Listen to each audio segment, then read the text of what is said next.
The blower's roar woke me at 7 in the morning on a Tuesday, and I knew immediately that my day was about to go sideways. I rolled out of bed and stumbled to my bedroom window, still groggy from a restless night. What I saw in my front yard made my blood pressure spike instantly. A massive industrial leaf blower, the kind municipalities use on highways, sat idling on my lawn in Sterling Heights, Michigan. Two workers in reflective vests were methodically destroying my carefully maintained landscaping, sending leaves, mulch, and debris flying in every direction. The noise was deafening even through my double-paned windows. My name is Isaac Emerson, and I had lived in the Meadowbrook Commons subdivision for 3 years. It was a quiet neighborhood with tree-lined streets and well-kept homes, at least until the new HOA board took over 6 months ago. Their president, Karren Whitfield, had made it her personal mission to transform our relaxed community into something resembling a military compound. I threw on jeans and a shirt, not bothering with shoes as I rushed downstairs and out my front door. The industrial blower's engine was even louder outside, a deep mechanical bellow that rattled my chest. One of the workers, a younger guy who looked barely out of high school, noticed me approaching and tapped his colleague on the shoulder. "Hey," I shouted over the noise. "What the hell are you doing to my yard?" The older worker, a stocky man with a graying beard, killed the blower's engine. The sudden silence was almost as jarring as the noise had been. My ears were ringing. "HOA order, sir," he said, pulling out a crumpled work order from his vest pocket. "Says here we're supposed to clear all leaves from 2847 Maple Ridge Drive. That's this address." "I know my own address," I said, trying to keep my voice level. "But I didn't request this. I was planning to handle my leaves myself today." The younger worker shrugged apologetically. "We just go where they tell us, man. The HOA called our company yesterday afternoon, paid for emergency service." I looked at my yard and felt my jaw clench. The industrial blower had created a disaster zone. My carefully raked piles of leaves, which I had organized along the side of my house for composting, were scattered across 3 neighboring yards. The mulch I had spread around my flower beds last week was completely blown away, exposing the soil underneath. Several of my smaller decorative plants were bent at unnatural angles, and my mailbox post was leaning to one side. "Emergency service," I repeated. "For what emergency?" The bearded worker checked his clipboard. "Says here the leaves were in violation of community standards.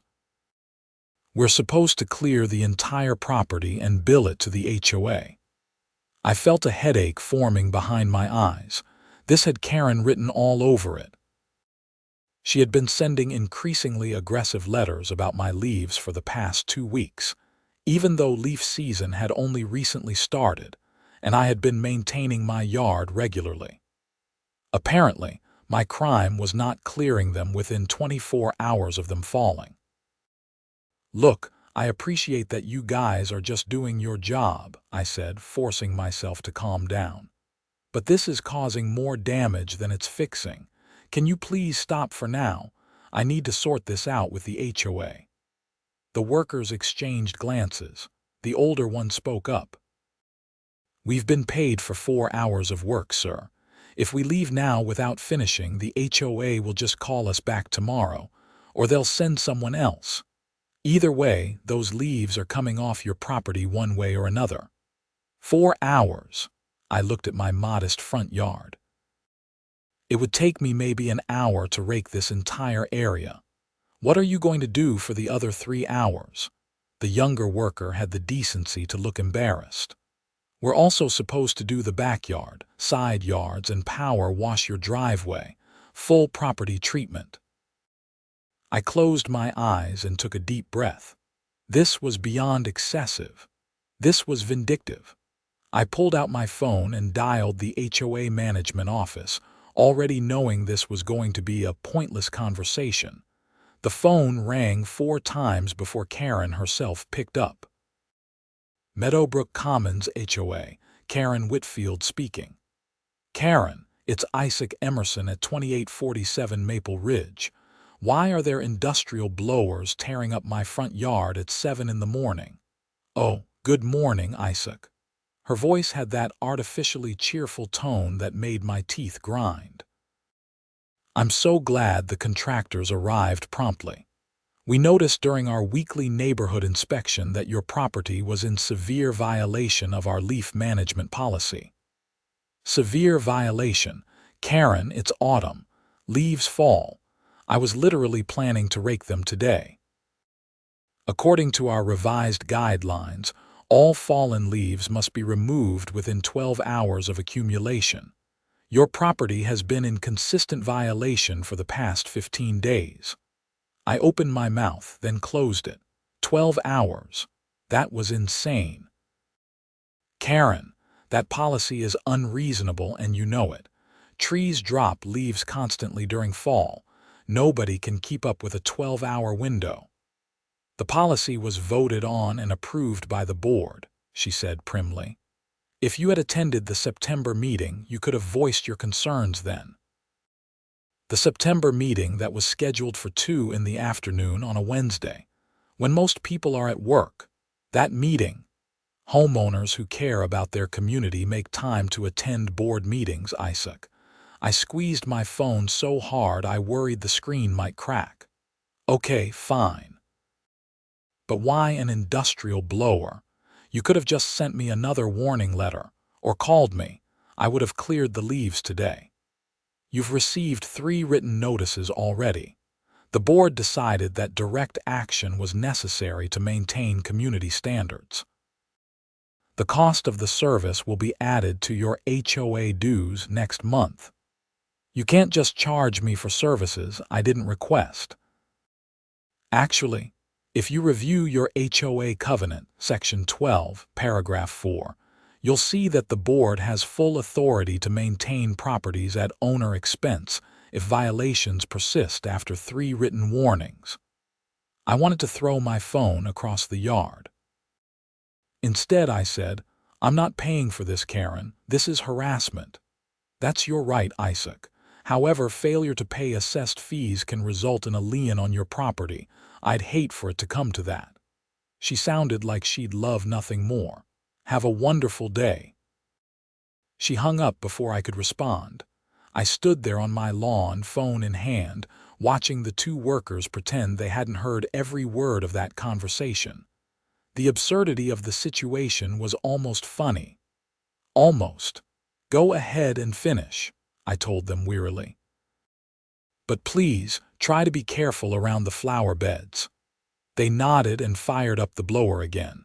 I retreated inside, already planning my next move. I had dealt with unreasonable management before in my career as an environmental compliance consultant, but this was personal. This was my home. I made coffee and sat at my kitchen table, laptop open, reviewing the HOA covenant. Karren was technically correct about the violation policy, but the 12-hour leaf removal requirement was new. Very new. I checked the meeting minutes from September and found the policy buried in a section labeled Minor Operational Updates that apparently didn't require a homeowner vote, just board approval. Convenient. The blower roared outside for the next hour. I tried to focus on work emails, but concentration was impossible. I had a particularly important meeting today at 10 o'clock. Margaret Zimmerman, the Michigan State Environmental Officer for this district, was coming to my house to discuss a consulting opportunity. The state was revising its residential environmental compliance guidelines, and they needed someone with private sector experience to help draft the new regulations. It was a huge opportunity for my business, and now my yard looked like a tornado had hit it. At 8:30, the blower finally stopped. I went outside to survey the damage. My yard was technically leaf-free now, but at what cost? The workers had blown everything into the street where it now clogged the storm drains. My mulch was gone. Several plants were damaged. And the noise had clearly irritated my neighbors because I could see Mrs. Patterson glaring at me from her front window. The bearded worker approached me with a tablet. "Need you to sign off on the completion, sir." I skimmed the form. It listed 4 hours of industrial equipment use, 2 workers, emergency service fees, and environmental disposal charges. The total came to $1,800. $1,800 to blow some leaves, I said incredulously. Industrial equipment isn't cheap, sir. Plus, we had to come out on short notice. That's why there's the emergency surcharge. I signed, noting in the comments section that the work was completed under protest and at HOA direction. The workers packed up and left, and I was alone with my destroyed landscaping. I spent the next 45 minutes doing damage control. I replanted what I could, swept the remaining debris from my driveway, and tried to make the place presentable. At 9:30, I went inside to shower and change into business casual attire. Margaret Zimmerman was punctual, and I needed to be ready. She arrived at exactly 10 o'clock, driving a state-issued sedan. I watched from my living room window as she parked on the street and got out, carrying a leather portfolio. She was in her mid-50s, with short gray hair and the no-nonsense demeanor of someone who had spent decades dealing with bureaucracy and environmental violations. I opened the door before she could knock. "Miss Zimmerman, welcome. I'm Isaac Emerson." "Please call me Margaret," she said, shaking my hand with a firm grip. "Thank you for meeting with me. I've reviewed your consulting portfolio and I'm impressed with your work on the residential stormwater management project in Oakland County." "I appreciate that. Please come in." "Can I get you some coffee or water?" "Coffee would be great, thank you." I led her to my kitchen and poured 2 cups while she settled at the table. We spent the first 20 minutes discussing the scope of the state's project. Michigan was updating its environmental regulations for residential properties, particularly focusing on water runoff, chemical usage, and sustainable landscaping practices. They wanted someone who understood both the technical requirements and the practical realities of homeowner compliance. The challenge is creating regulations that are environmentally sound but not so burdensome that homeowners can't reasonably comply, Margaret explained. "We've seen too many cases where well-intentioned rules create enforcement nightmares." "I completely understand," I said. "In fact, I'm dealing with something similar right now with my own HOA. They've implemented some policies that are technically within their authority but practically impossible to maintain." "Oh, what kind of policies?" I was about to explain when my doorbell rang. Through the front window, I could see Karren Whitfield standing on my porch, clipboard in hand, looking like she was about to deliver bad news and enjoy every second of it. "Excuse me for just a moment," I told Margaret, already feeling my blood pressure rising. I opened the door. Karen's expression was triumphant. "Good morning again, Isaac. I'm here for a post-service inspection to ensure the leaf removal was completed to community standards." "Karren, I have an important business meeting right now. Can this wait?" HOA inspections take priority over personal business as stated in the covenant. It will only take a few minutes. She craned her neck, trying to see past me into the house. "Unless you're trying to hide additional violations," I counted to 5 in my head. "Fine. Inspect away. But please be quick." Karren pulled out her phone and began taking photos of my yard from various angles. She walked the perimeter of my property, making notes on her clipboard, occasionally pausing to measure something with a small tape measure she produced from her purse. The whole performance was unnecessarily theatrical. Margaret had gotten up from the kitchen table and was watching through the front window. "Is that your HOA president?" she asked. "Unfortunately, yes. She's the reason I mentioned unreasonable enforcement." Margaret's expression was thoughtful. "What exactly is she inspecting?" "Technically, whether the industrial blower service she forced on me this morning met community standards." "Industrial blower? For residential leaf removal?" Before I could answer, Karren knocked on the door again. I opened it, expecting another lecture about property standards. Instead, she looked furious. "I've completed my inspection and I'm citing you for improper debris disposal."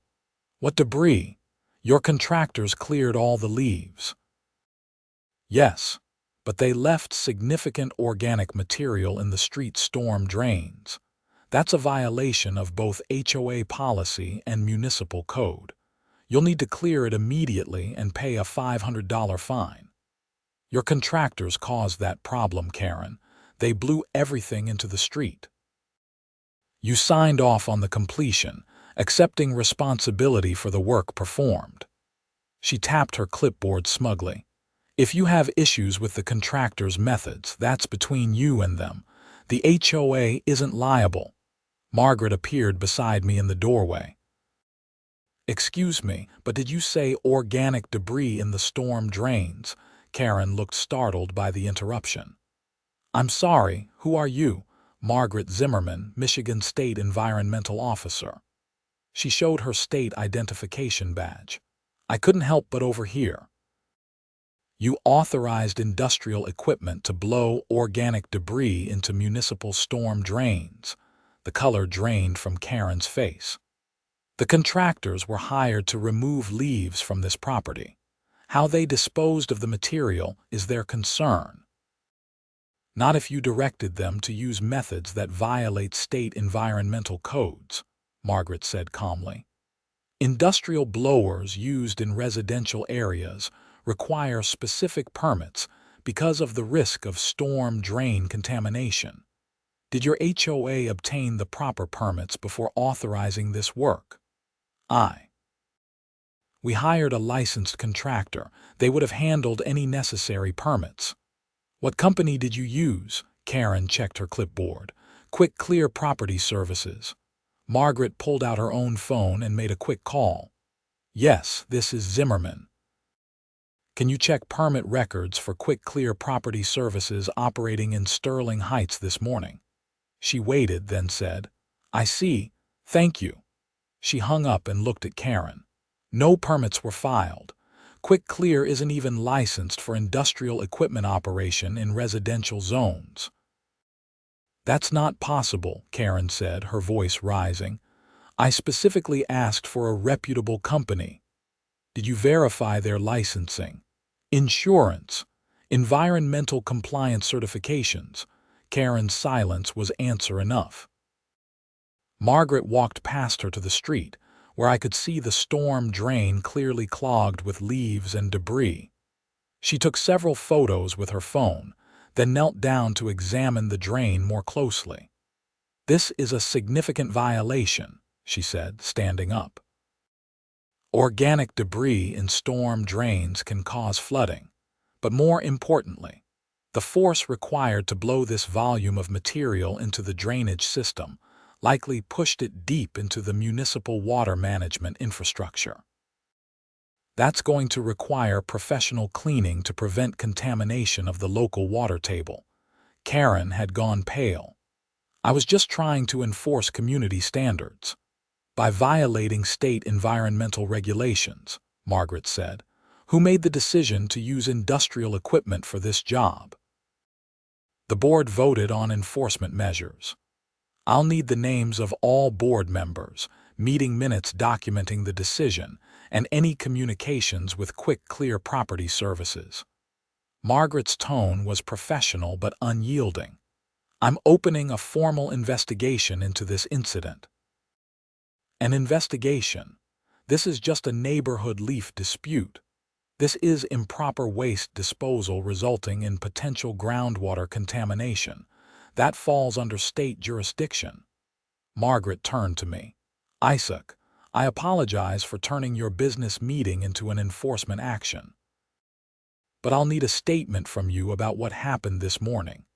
Of course, I said, still processing the sudden turn of events. I'm happy to provide whatever information you need. Karren looked between us, finally understanding the scope of what was happening. Miss Zimmerman, surely we can resolve this reasonably. The HOA was simply maintaining community property values. Property values don't supersede environmental law, Miss Whitfield. I'll be in touch with the full board within 24 hours. In the meantime, I'm issuing an immediate cease and desist on any further use of industrial equipment in this subdivision without proper permits and environmental impact assessments. You can't tell the HOA how to manage its properties. I can and am telling you that you cannot violate state environmental codes, regardless of your HOA authority. If you have concerns about my jurisdiction, I suggest you consult with an attorney. Margaret handed Karren a business card. Have your board president contact my office by end of business today. Karren snatched the card and stalked back to her car, a white BMW SUV with a vanity plate reading HOPRES. She peeled away from the curb fast enough to leave rubber marks on the pavement. Margaret and I returned inside. She sat back down at the kitchen table and pulled out a legal pad, all business now. I'm sorry for the drama, I said. That wasn't how I planned for this meeting to go. Actually, this is incredibly relevant to our discussion, Margaret replied. This is exactly the kind of situation the new regulations need to address. HOAs operating without understanding environmental compliance requirements, contractors working without proper oversight, and enforcement actions that create more problems than they solve. She spent the next 2 hours interviewing me about the morning's events, taking detailed notes. I showed her the work order from Quick Clear, the violation notices from the HOA, and the covenant sections Karren had cited. Margaret photographed everything, building what looked like a substantial case file. The issue here is layered, she explained as she reviewed her notes. First, Quick Clear operated commercial equipment without proper permits. That's a direct violation. Second, your HOA authorized work that resulted in environmental contamination. That's derivative liability. Third, the HOA's policies don't include any environmental compliance considerations, which is increasingly problematic under Michigan law. Can they actually be held responsible? I asked. Karren will argue she didn't know about the permit requirements. Ignorance isn't a defense when you're operating in a regulatory environment. HOAs have a responsibility to understand the legal implications of their enforcement actions. If they want to act like a governing authority, they need to meet the same compliance standards as any other governing body. My phone buzzed with a text message. It was from my neighbor, David Chen, who lived 2 houses down. What's going on? 3 more HOA board members just showed up at your house. They look pissed. I glanced out the window and groaned. Sure enough, a convoy of vehicles was parking along my street. Karren was back, along with 3 people I recognized as other board members. Thomas Briggs, the vice president, Sandra Morrison, the secretary, and Patricia Walsh, the treasurer. Looks like the board wants to have a conversation, I told Margaret. She looked out the window and her expression hardened. They're trying to intimidate you. This is exactly the wrong approach. The doorbell rang insistently. I opened it to find all 4 board members crowded on my porch, with Karren front and center. We need to talk about this situation immediately, Karren said, trying to push past me into the house. I blocked the doorway. If you want to talk, we can do it out here. I have a guest inside. The state inspector. Thomas Briggs was a tall man in his 60s who had made a fortune in real estate. He had the aggressive confidence of someone used to bulldozing through problems with money and connections. "This is a private HOA matter. She has no business getting involved." "She became involved when you violated state environmental codes," I said. Sandra Morrison, a thin woman with oversized glasses, clutched a folder to her chest nervously. "Karren told us about the investigation. This is going to damage our reputation.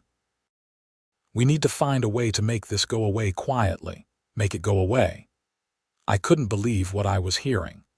"You sent industrial equipment to my property without permission, damaged my landscaping, contaminated storm drains, and now you want to make it go away." Patricia Walsh, who had been the treasurer for less than a year and always seemed uncomfortable with the board's aggressive tactics, spoke up hesitantly. "Maybe we did overreact with the enforcement. Could we possibly work something out? We could waive the fees, reimburse you for the damages." Karren shot her a venomous look. "We're not admitting wrongdoing." "You don't have to admit it," I said. "The state has already documented the violations." "Listen here," Thomas interjected, his voice taking on a threatening tone. "I've been dealing with government bureaucrats for 30 years. Every regulation has loopholes. Every inspector has pressure points. We can make this inspection go away if you cooperate instead of escalating things." Margaret chose that moment to step into the doorway beside me. "Mr. Briggs, I'm going to assume you didn't just suggest bribing a state official in front of witnesses, because that would be remarkably stupid." Thomas's face went red. "I didn't say anything about bribes. I'm talking about resolving this through proper channels." "The proper channel is my investigation, which has now expanded to include potential intimidation of a complainant." Margaret pulled out her phone and made another call. "Yes, this is Officer Zimmerman again. I need a police unit at 2847 Maple Ridge Drive in Sterling Heights. We have a developing situation with potential witness intimidation. No immediate danger, but I want it documented." "You're calling the police?" Sandra's voice was shrill. "This is insane. We're just trying to protect our neighborhood." "By breaking multiple laws," Margaret said flatly. Karren's mask of composure finally cracked. "You know what? Fine. Investigate all you want. You'll find that we acted within our authority as an HOA board. We have covenants, signed agreements, legal precedent. Every homeowner here agreed to our rules when they bought their property." "Your covenants don't override state law," Margaret replied. "And even if they did, your enforcement actions were negligent. You hired an unlicensed contractor, authorized unpermitted work, and caused environmental damage. That's not authority. That's liability." A Sterling Heights police cruiser pulled up to the curb. 2 officers got out and approached the gathering on my porch. The female officer, whose nameplate read Collins, looked at the crowd with evident weariness. "Someone called about intimidation," Officer Collins asked. Margaret showed her identification. "I'm conducting a state environmental investigation." The HOA board showed up en masse at the complainant's residence. One member suggested making the investigation disappear through unspecified means. "I want it documented." Officer Collins pulled out a notepad and began taking down names. Her partner, Officer Martinez, separated Thomas from the group for a private conversation. I could see Thomas's bluster deflating rapidly as Martinez explained something in a low, serious tone. Karren tried one last time. "This is a massive overreaction to a simple property maintenance issue. A simple property maintenance issue that contaminated municipal water infrastructure and violated multiple environmental codes," Margaret said. "Miss Whitfield, I strongly suggest you and your board retain legal counsel. My investigation will be thorough, and depending on what I find, there may be significant fines. The municipality may also pursue damages for the storm drain cleanup. Patricia Walsh looked like she might cry. How much are we talking about? Environmental remediation costs can run anywhere from $5,000 to $50,000, depending on the scope of contamination. That's separate from any fines the state might levy. $50,000. Patricia turned to Karren. You said this would be a simple enforcement action. You said we needed to be tough on violations. I was protecting property values, Karren snapped back. You were on a power trip, I said quietly. You've been looking for ways to find me and make my life difficult ever since I questioned your tree removal policy last spring. That's not true. Really? Because I've received more violation notices in the past 6 months than I got in the previous 2.5 years combined, all for minor issues that you ignore on other properties. Officer Collins finished taking statements and handed business cards to everyone. I'm classifying this as a civil dispute for now, but if there are any further confrontations, it becomes harassment. Everyone understand? The board members nodded sullenly. They returned to their cars and left, though Karren paused long enough to shoot me a look of pure hatred before driving away. After the police left, Margaret and I went back inside. I felt drained, like I had run a marathon. That was enlightening, Margaret said, making more notes. The board's response tells me this isn't an isolated incident. They've been operating with impunity for a while. 6 months, I confirmed. The previous board was reasonable. They focused on actual community improvements, not nitpicking enforcement. Then the election happened and Karren's slate took over. It's been downhill ever since. I'm going to need to expand my investigation to cover the HOA's other recent enforcement actions. This could be part of a pattern of regulatory violations. She paused, then looked at me seriously. Isaac, I want to be clear about something. This investigation is legitimate and necessary. But it also means you're going to face retaliation from the board. More retaliation, you mean? Significantly more. They're going to paint you as a troublemaker who brought state scrutiny down on the neighborhood. Other homeowners may blame you for any fines or restrictions that result. I had already considered this. I understand, but what's the alternative? Let them keep abusing their authority until someone gets seriously hurt or faces real financial damage. No, you're absolutely right to pursue this. I just want you to be prepared. She gathered her papers and stood. I'll be in touch within a few days with an update on the investigation. In the meantime, document everything. Every interaction with the board, every violation notice, every communication. It's all potentially relevant. We spent another 30 minutes discussing the original consulting project.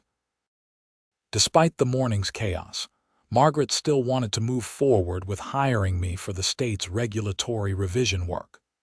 If anything, she said, the incident demonstrated exactly why clear, enforceable environmental guidelines were necessary.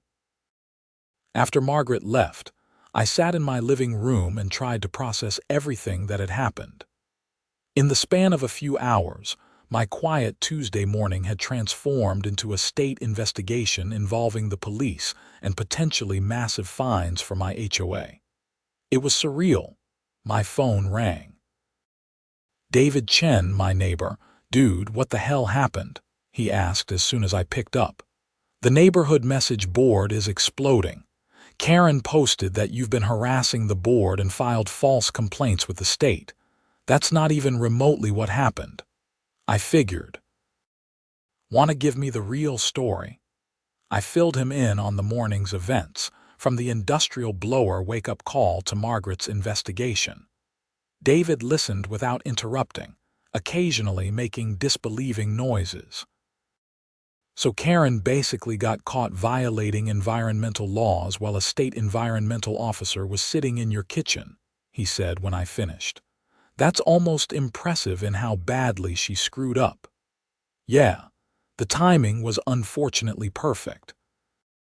Or fortunately perfect, depending on your perspective. I'm in the fortunate camp. Karren's been gunning for me too over my fence color. Apparently, colonial white isn't white enough. She wants me to repaint it bright white at my own expense. He paused. Listen, you should know that not everyone is buying Karren's version of events. A bunch of us have been comparing notes, and it turns out the board has been targeting specific homeowners with excessive enforcement while ignoring violations on properties owned by their friends. Selective enforcement. Big time. The Hendersons have had a broken garage door for 3 months. No violations. Tom Briggs's own lawn service damaged his neighbor's sprinkler system and refused to pay for repairs. The board sided with Tom, obviously. And don't get me started on Sandra Morrison's daughter, who parks her car on the lawn every weekend. This was news to me, though not surprising. Have people complained to the board multiple times? The complaints go nowhere. Karren says the board uses its discretion to determine which violations warrant enforcement action. David's voice was bitter. Translation: she enforces rules against people she doesn't like and ignores them for everyone else. That's going to be relevant to the state investigation. You think Margaret will look into the other enforcement actions? She specifically said she wanted to examine patterns of behavior. If you and other homeowners are willing to provide statements about selective enforcement, it strengthens the case that the board has been operating improperly. I'll talk to people. I think you'll find a lot of neighbors who are ready to speak up now that someone's finally holding the board accountable.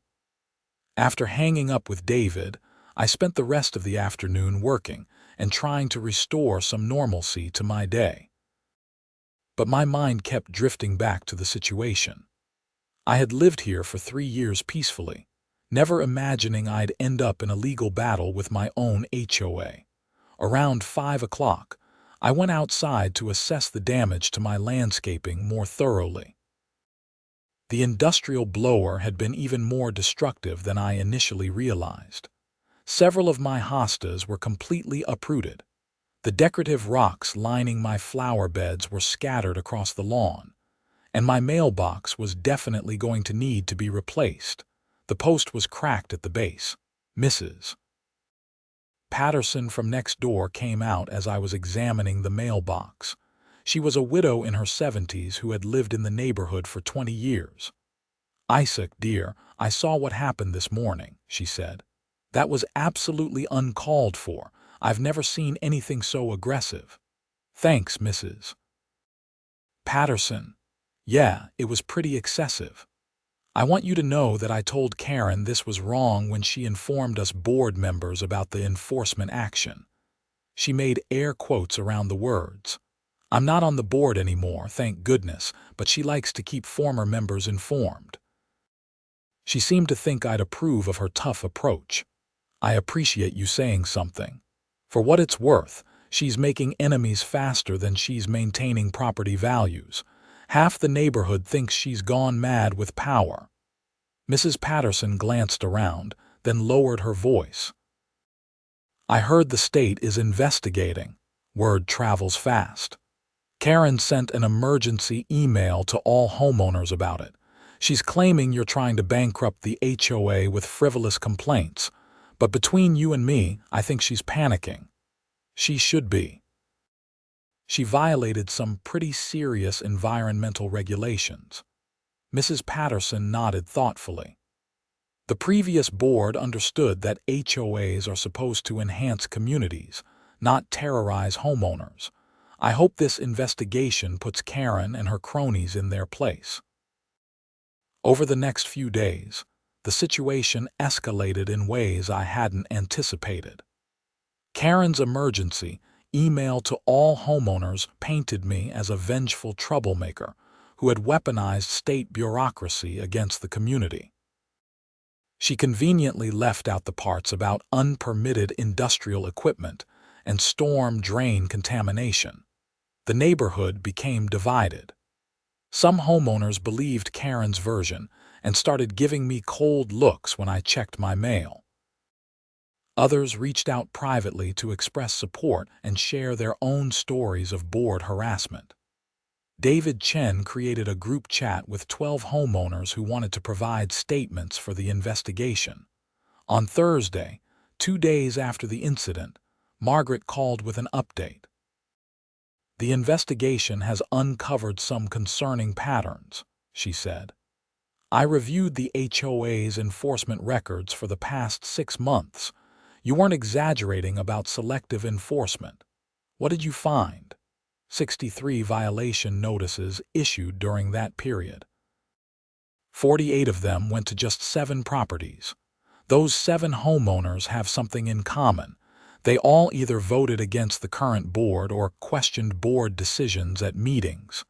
So it's definitely retaliation. It appears that way. I've also pulled records on Quick Clear Property Services. They've been cited twice before for operating without proper permits. Your HOA hired a company with a known history of regulatory violations to perform enforcement actions. Did they even check references? Apparently not. Quick Clear gave them a low bid and they accepted it without due diligence. That's negligence. Margaret paused. There's something else. The contamination in the storm drains is worse than initially assessed. The city's water management department had to perform emergency cleaning of 3 blocks worth of drainage systems. The cost is going to exceed $30,000. I whistled. Who's liable for that?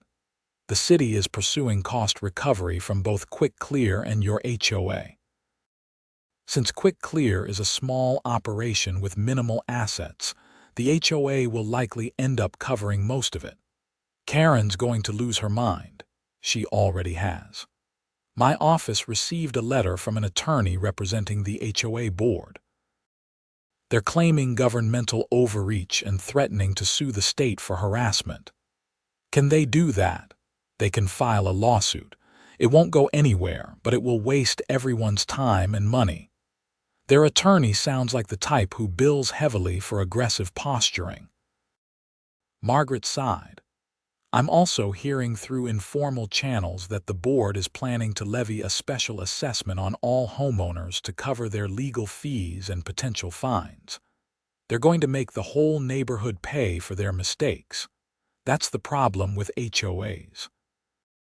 When the board screws up, all members share the financial consequences. It's one reason why board accountability is so important. On Friday evening, an emergency HOA meeting was called. Every homeowner received an email marked urgent announcing the meeting would take place Saturday morning at 10 o'clock in the subdivision's community center. Attendance was strongly encouraged. David Chen texted me, "You going to the meeting? Could be a disaster." "Wouldn't miss it," I replied. Saturday morning arrived cold and gray, matching my mood. I drove to the community center, a small building near the subdivision entrance that hosted occasional events and board meetings. The parking lot was packed. Apparently, other homeowners had also been intrigued by the urgent summons. Inside, folding chairs were arranged in rows facing a table where the board members sat. Karren was in the center, flanked by Thomas, Sandra, and Patricia. They all looked grim. A man in an expensive suit sat off to the side, presumably their attorney. I found a seat near the back next to David and his wife, Lisa. The room buzzed with anxious conversations. People were worried, confused, and in many cases angry. At 10 o'clock sharp, Karren stood and called the meeting to order by banging a gavel on the table. The conversations died down. "Thank you all for coming on short notice," Karren began, her voice tight. "We've called this meeting to discuss a serious situation affecting our community. As many of you know, our board has been subjected to a state investigation based on complaints filed by one homeowner. She didn't name me, but several people turned to look in my direction anyway. This investigation has resulted in significant legal expenses and potential fines. The state is also claiming that routine property maintenance performed by the board caused environmental damage, which is a gross mischaracterization of events.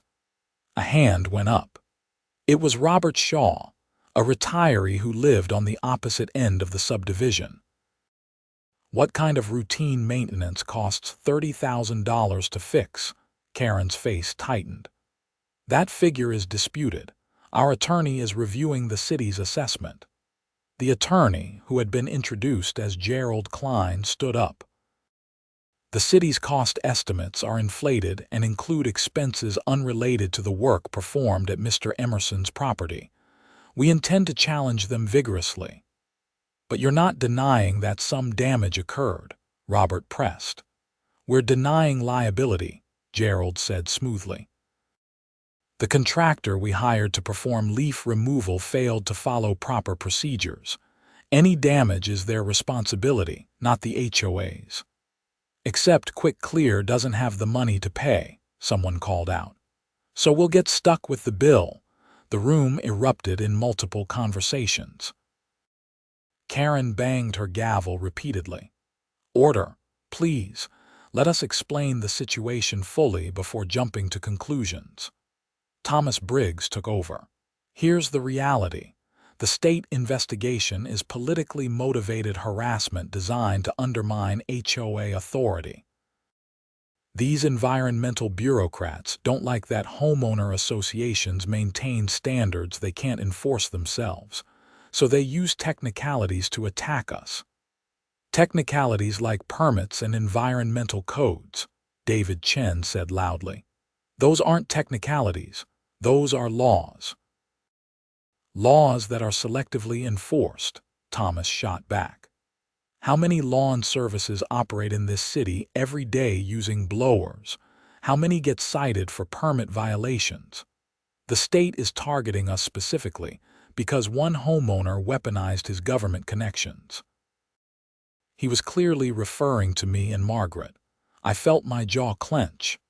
That's not what happened, I said, standing up. The state got involved because your board violated environmental regulations. It had nothing to do with connections or weaponizing anything. Oh, how convenient that a state environmental officer just happened to be at your house when the contractor arrived, Karren said. You set this up, Isaac. You wanted to embarrass the board and undermine our authority. Margaret Zimmerman was at my house for a business meeting about a consulting project. The timing was coincidental. I don't believe in coincidences that convenient, Karren snapped. Patricia Walsh, the treasurer, spoke up hesitantly. Regardless of how it started, we need to deal with the financial reality. Between legal fees, potential fines, and the city's claim for storm drain cleanup, we're looking at somewhere between $50,000 and $75,000 in expenses. The room went silent. That was a staggering amount for an HOA our size. How much are our reserves? Someone asked. $22,000, Patricia admitted. So we're short by at least $28,000. Which is why we're proposing a special assessment, Thomas said. Each homeowner would be charged approximately $500 to cover the shortfall. The room exploded. Homeowners were shouting questions, complaints, and accusations. The meeting devolved into chaos for several minutes until Karren's gavel banging finally restored some order. This isn't fair. A woman I didn't recognize shouted. Why should we pay for the board's mistakes? The board acted in good faith to maintain community standards, Thomas said. We're all part of this community, which means we all share the responsibility for protecting it. Protecting it from what? Autumn leaves, David said. This is insane. You guys went overboard on enforcement and now want us to pay for your overreach. Sandra Morrison looked close to tears. We were just trying to do our jobs. HOA boards are volunteer positions. We don't get paid for this. and now we're being attacked from all sides. Maybe you should have thought about that before authorizing industrial equipment without checking if it was legal, I said.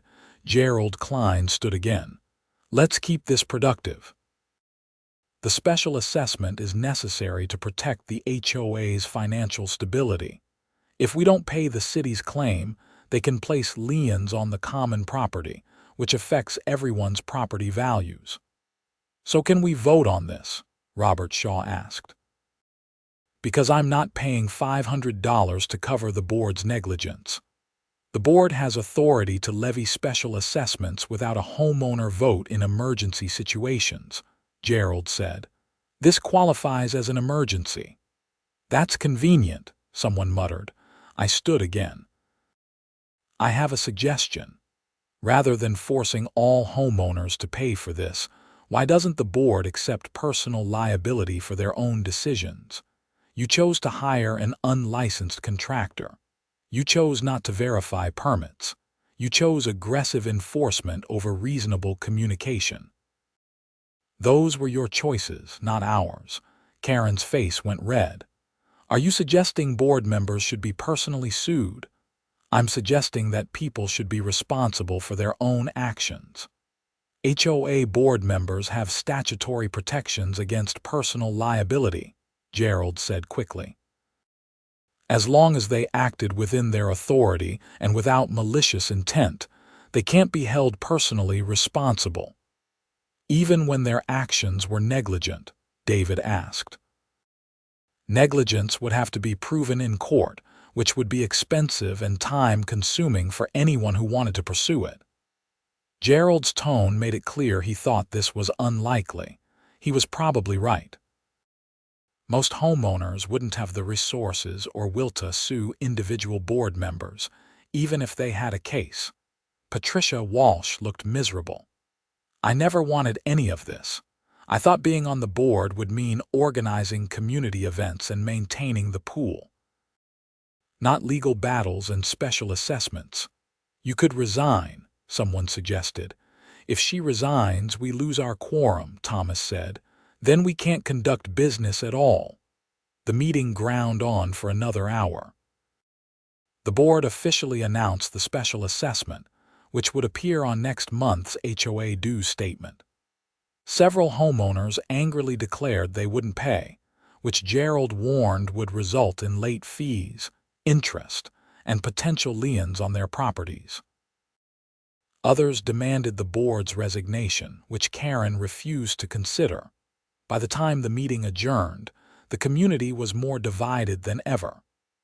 People left in small groups, some arguing, others looking shell-shocked. David, Lisa, and I stood in the parking lot afterward. David shook his head. That was brutal. $500 because Karren wanted to stick it to you over some leaves. The whole neighborhood is going to hate me now, I said. The whole neighborhood should hate the board, Lisa corrected. You didn't do anything wrong. They did. But I knew perception mattered more than reality in situations like this. To many homeowners, I was the guy whose complaint triggered the financial disaster, regardless of the actual facts. Over the next week, the fallout continued. Margaret's investigation concluded with a formal report finding the HOA board had violated multiple state environmental codes through negligence. The state levied fines totaling $12,000. The city finalized its cost claim for storm drain remediation at $31,000. Quick Clear Property Services declared bankruptcy, leaving the HOA solely liable. The special assessment was officially set at $550 per household to cover the total expenses of approximately $75,000 after legal fees.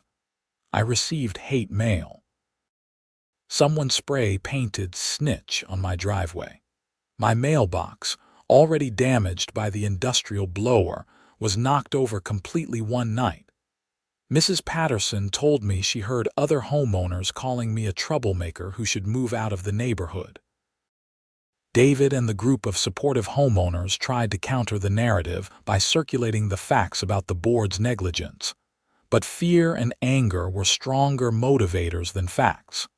People were scared about the special assessment, and they wanted someone to blame. I was an easier target than the board. Then things took another turn. Patricia Walsh resigned from the board, citing stress and ethical concerns. Her resignation letter, which she shared publicly in the neighborhood group, stated that she had opposed the aggressive enforcement tactics from the beginning, but had been pressured by Karren and Thomas to go along with them. I got involved in the HOA to serve my community, not to participate in harassment and legal violations, Patricia wrote. I can no longer in good conscience be part of this board. I encourage other homeowners to demand accountability and consider recall elections for the remaining board members. Her resignation broke the dam. Suddenly, homeowners who had been quietly dissatisfied with the board's leadership found their voice. A petition began circulating to call a recall election. It needed signatures from 30% of homeowners to trigger a vote. David led the petition drive. Within a week, he had the required signatures. A recall election was scheduled for 3 weeks out, giving homeowners time to nominate alternative candidates and campaign. Karren fought back hard. She sent multiple emails warning that a recall would destabilize the HOA during a critical period and potentially worsen the financial situation. She claimed the state investigation was based on false premises and that new board members wouldn't understand the context well enough to defend the community's interests. But her credibility was shot. Too many homeowners had seen through her tactics or experienced them firsthand. The tide had turned against her.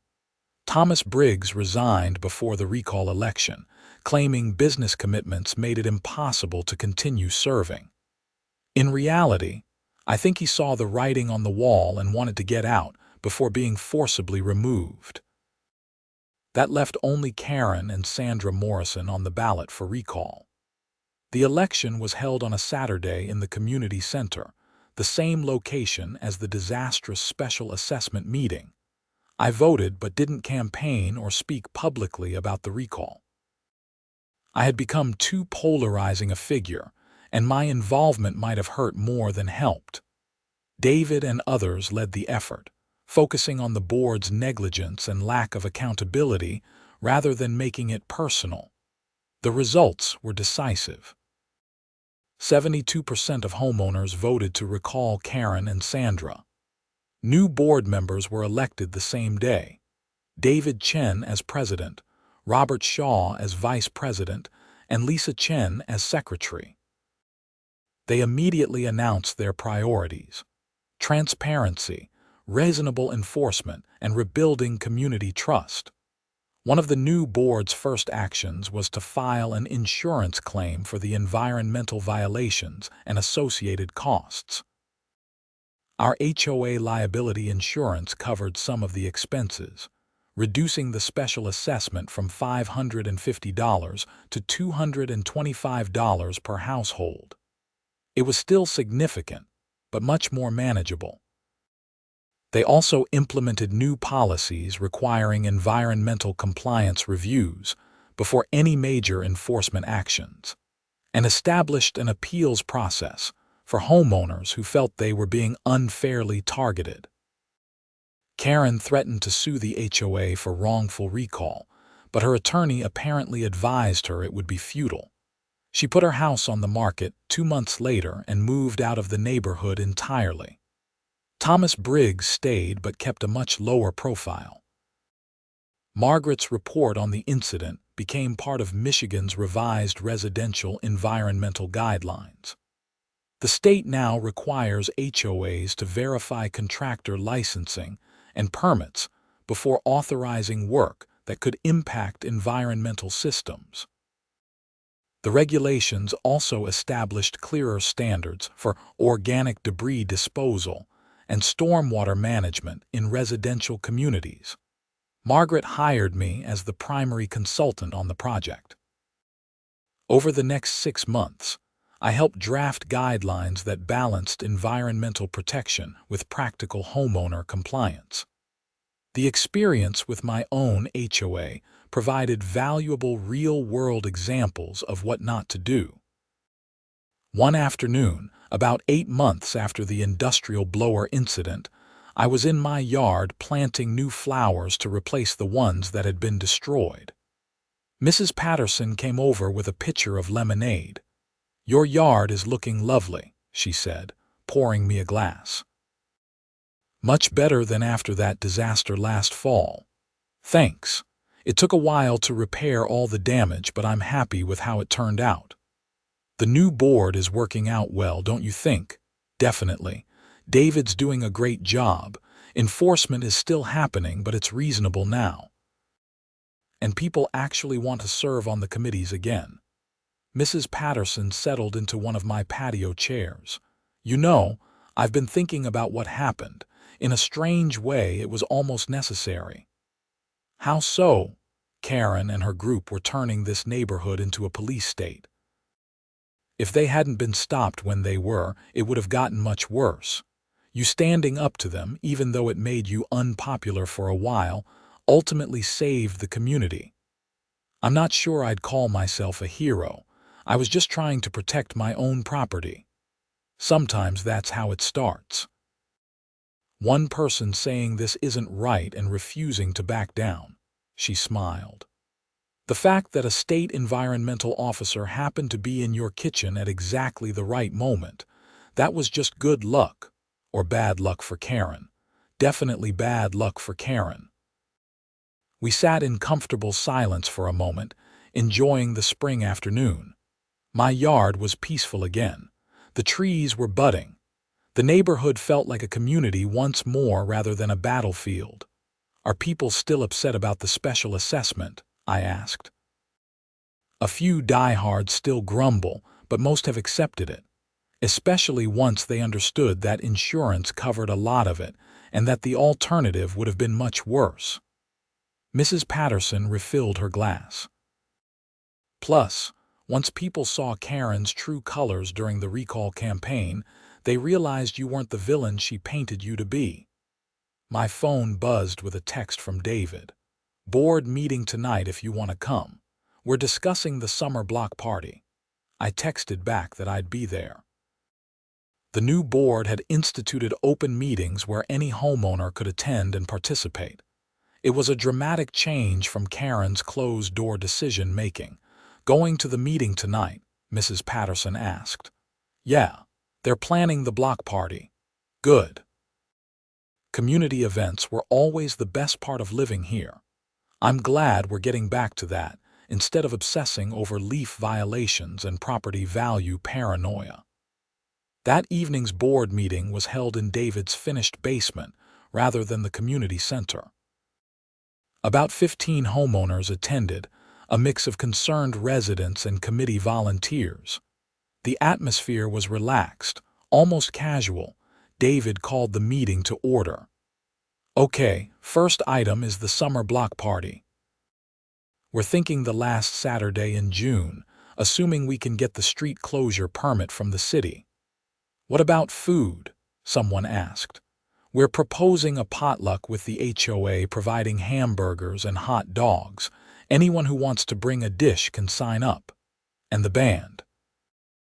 Are we hiring live music again?" Robert's son's band offered to play for free if we let them set up their equipment. They're actually pretty good. The conversation flowed easily, with people offering suggestions and volunteering for various tasks. This was what an HOA should be. Neighbors working together to enhance their community, not bureaucrats wielding arbitrary authority. After the official meeting ended, people lingered to chat. Robert Shaw approached me with a beer. "I wanted to thank you," he said, "for standing up to Karren when most of us were too intimidated." "I don't know if standing up is the right term. I mostly just got lucky." "Luck or not, you didn't back down. That mattered." He took a sip of his beer. "I've lived in 3 HOA communities over the years. They all eventually got taken over by power-hungry people who forgot that HOAs are supposed to serve homeowners, not control them. This is the first time I've seen one actually get corrected before it became irreversible. The special assessment helped, I said wryly. Nothing motivates people like money coming out of their pockets. True enough. Robert laughed. But seriously, I'm glad things worked out, and I'm glad you're staying in the neighborhood. Some people thought you'd move after all the backlash. I thought about it, but this is my home. I wasn't going to let Karren drive me out. As I drove home that night, I reflected on the past 8 months. It had been stressful, unpleasant, and at times genuinely frightening. But it had also revealed something important about communities and governance. Power without accountability inevitably leads to abuse. HOA, like any governing body, need checks and balances. They need transparency. They need members willing to speak up when something is wrong, even when it's uncomfortable or unpopular. The industrial blower that woke me up that Tuesday morning had set off a chain reaction that ultimately made my neighborhood a better place. The timing of Margaret's visit had exposed problems that would have continued festering otherwise. Karren would have kept targeting homeowners she disliked. Thomas would have kept steamrolling over concerns. Sandra would have kept enabling them.